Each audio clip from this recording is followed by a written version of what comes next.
জঘন্য কাকে বলে? জঘন্য শব্দের অর্থ হিসেবে আমরা বলি খারাপ, খুবই খারাপ, নক্কারজনক। নক্কারজনক মানে হচ্ছে, নক শব্দের অর্থ বমি করা, বমির উদ্রেক হওয়া। সুতরাং এমন কিছু যাতে আমাদের বমির উদ্রেক হয়, এতখানি খারাপ হচ্ছে নক্কারজনক। খারাপ আরবি ভাষা থেকে এসেছে। এখন জঘন্য শব্দের অর্থ তাহলে কি? জঘন্য শব্দের অর্থ বুঝতে গেলে প্রথমে জঘন শব্দ বুঝতে হবে। জঘন হচ্ছে স্ত্রীলোকের শরীরের নিম্নাঙ্গ, কোমর থেকে নিচের দিকে, একেবারে বিশেষত বলতে গেলে স্ত্রীলোকের পশ্চাৎ দেশ, সম্মুখ ভাগও বোঝায়। নারীর সৌন্দর্য নিহিত আছে সেখানেই।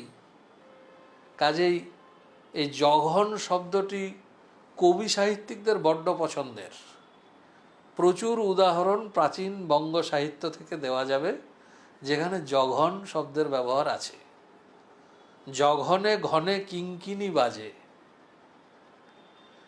জঘনে জঘনে যুগ্ম বদনে বদন, নাগর নাগরী কোলে নিদ্রায় মগন।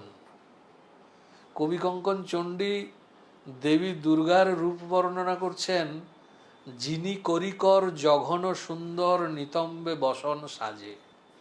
জঘন চপলা বা জঘন চঞ্চলা মানে নৃত্য কুশলা নারী। কেন বুঝতেই পারছেন অর্থ।